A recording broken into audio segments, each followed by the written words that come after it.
and I'm going to be presenting the vertebral column in the thoracic cage. And so the first part I wanted to go over is the vertebral column, how there are 5 different types of vertebrae.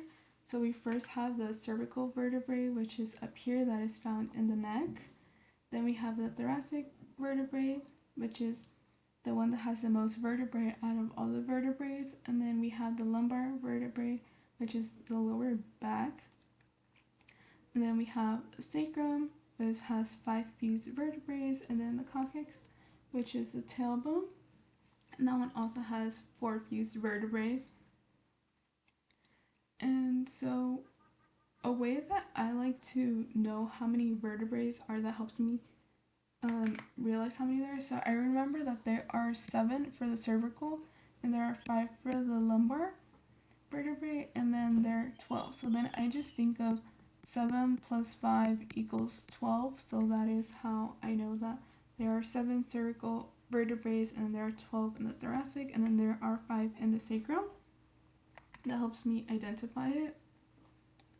And then some other structures that are part of the vertebral column are the invertebral disc. So as you can see, these between each vertebrae, there's like this disc right here.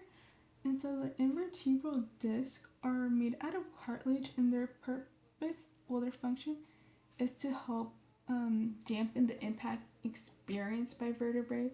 So if you were like to experience like whiplash, something like that, it helps with some of the impact that it feels, that it experiences.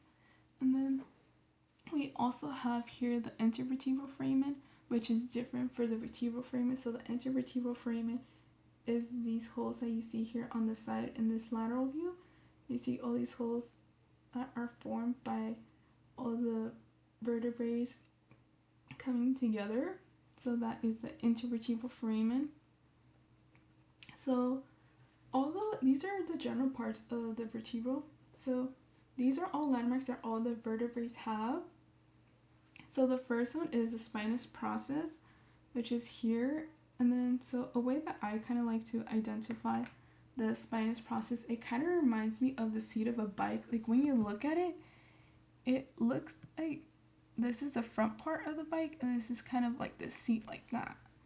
So that is how helps me identify that's the spinous process. The transverse process would be this area right here that goes side to side. And then, well, actually, if I'd be more accurate, it'd be this area. It'd be the transverse process. And then what is the lamina, which is between the spinous and the transverse process, so it'd be this area right here. And then if we're looking for the pedicle, you can't really see it that well in this angle, but it would be between the body, that is right here. So this is the body, and then here we have the transverse process. It'd be underneath this right here is kind of where you would see it, like on these both sides. And then, like I said, this is the body. And then the vertebral foramen, which is different from the intervertebral foramen, this is specific to each vertebrae, is this hole right here that you see in the middle. And then we have, lastly, both facets, which we have the superior articular facets, which is the one on top, and the inferior that would be on the bottom. So we first went over the cervical vertebrae. So the cervical vertebrae has a special landmark just to this vertebrae that the other vertebrae don't have, and that is the transverse foramina, which is basically what you see here in this image. These holes here that are where the transverse process is, you would see these. Only the cervical vertebrae has this landmark, none of the others do. So that is one way that you'd be able to differentiate but whether a vertebrae is a cervical vertebrae. Some other features that it has, well, we already mentioned that it's found in the neck, and out of all the vertebrae, this is the smallest. You would also notice that it has a small body, but it is wide. From the sides, it is wide. As you can see, you'll be seeing the differences once I go over the other types of vertebrae. You will realize the difference. Also, the spinous process right here is rather short compared to the one we were looking at when we were going over all the general landmarks for the vertebrae. And you can also see that the vertebral foramen right here is in a triangular shape. That's not the best triangle. Let's redraw that. So it's in a triangular shape, as you can kind of see right there. And that's another way to identify that it's a cervical vertebrae. And then out of the cervical vertebrae, we have two other specific bones that we call atlas and axis. So atlas is the first cervical vertebrae, C1, and then axis cervical vertebrae 2. So we call this atlas because it kind of resembles the mythological story of Atlas was a titan that was punished to hold the world. So when you look at this image right here, you kind of see this as like the world, which is the vertebral foramen. Looks like the world, and then this looks like it would be like Atlas arms carrying it. So that's one way to envision that. Also, for axis, we do need to know the landmark here is dens, which dens is important because it helps act as a guardrail for Atlas to make sure it wouldn't slip off. When you see it, because if we go back, you see how it holds it together right here. You see how it holds right here, and then you can see how that ligament is there too as well against the dens. And it's called axis because this part is that allows us to rotate our heads, so it allows us for that axis of rotation, so that is why it's called axis. The thoracic vertebrae is the second part, which is the part with the most vertebrae, and like this one also has a special vertebral anatomy, a special landmark, and that is that it has the costo-articular facets. So right here in this image, you can see there's one here, there's one here, and there's another one right here. So if you see these three costal facets on the sides of the vertebrae, then you are looking at a thoracic vertebrae. So that is one way you can identify. Another way you can identify is when you look at this image right here, you can see that it kind of looks like a giraffe. You can see here the head, the nose, and the ears, and it resembles a giraffe. Another way that you can notice if it is a thoracic vertebrae is that the body here has a shape of a heart. So if it resembles the shape of a heart, it's going to be a thoracic vertebrae. Also, compared to the cervical vertebrae that we were looking at before, we notice that the spinous process is a lot longer, and you can see here it gives you a better image that it's quite long.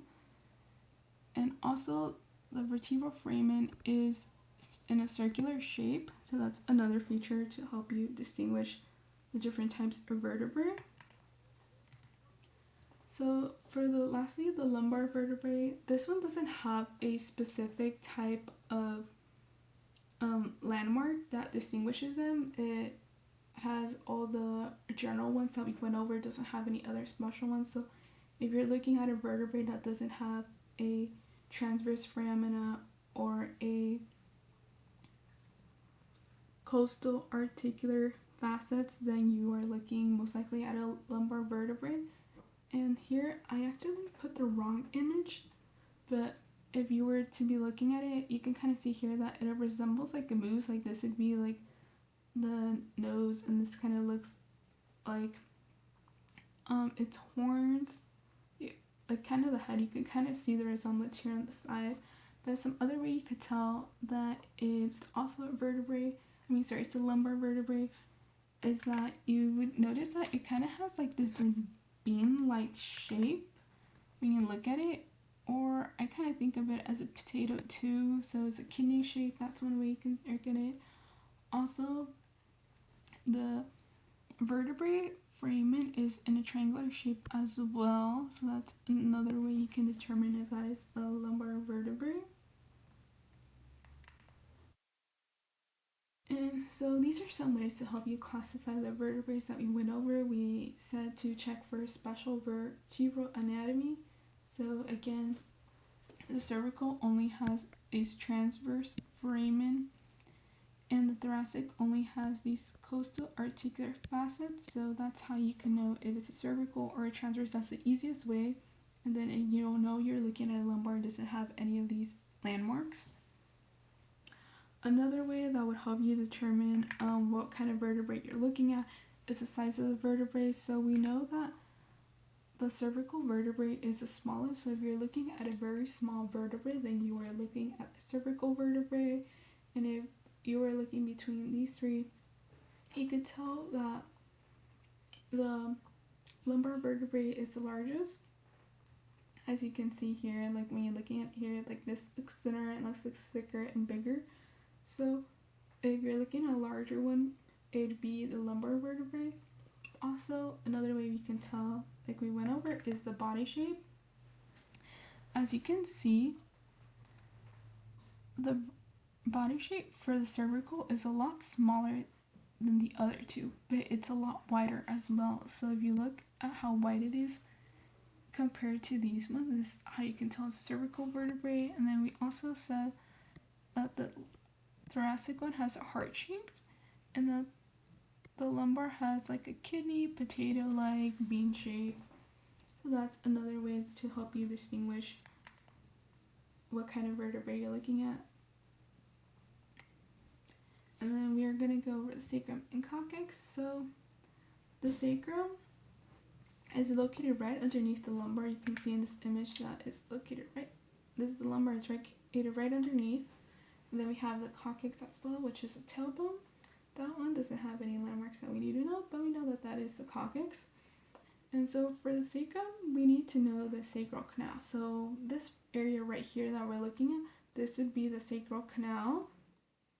And then a way to know if you're looking either at the posterior or anterior side of the sacral canal, if you can see the median sacral crest, then you're looking at the posterior side of the sacrum.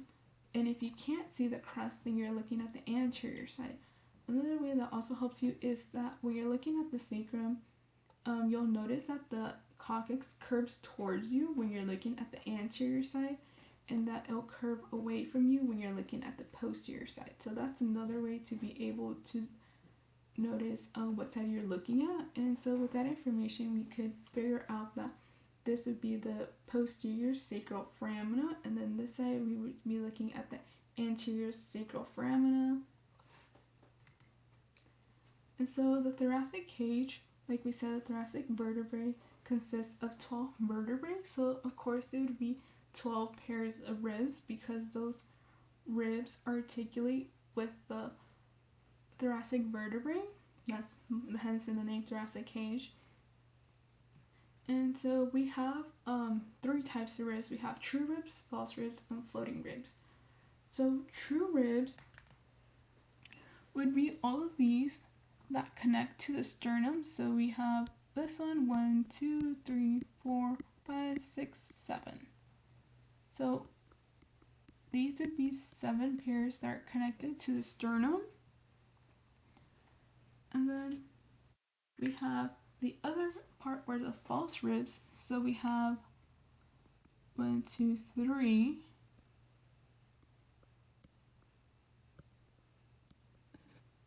Three pairs. Oh, my bad. We have 3 pairs. We have 1, 2, 3.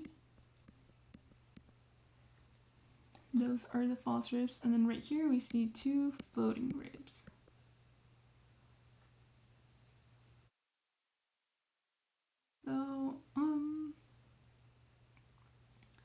So you would know that true ribs, there are 7, there are 3, and there are 2.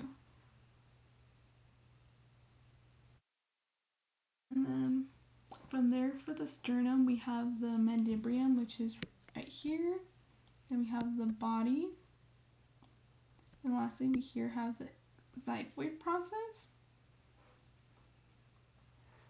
And to kind of know how many true types of ribs, I like to think about it as there are 7 true ribs. Then we know that there are 5 more that are left, because, like I said, thoracic 12, 7 plus 5, 12. So remember, there are 12 thoracic vertebrae, 12 pairs of ribs. with it articulates with thoracic vertebrae. So you would know that you would have 5, and if you do 5 minus 3, that'd be 2 floating ribs, or if you know maybe there's 2 floating ribs and you do 5 minus 2, you would know that there are 3 pairs of false ribs.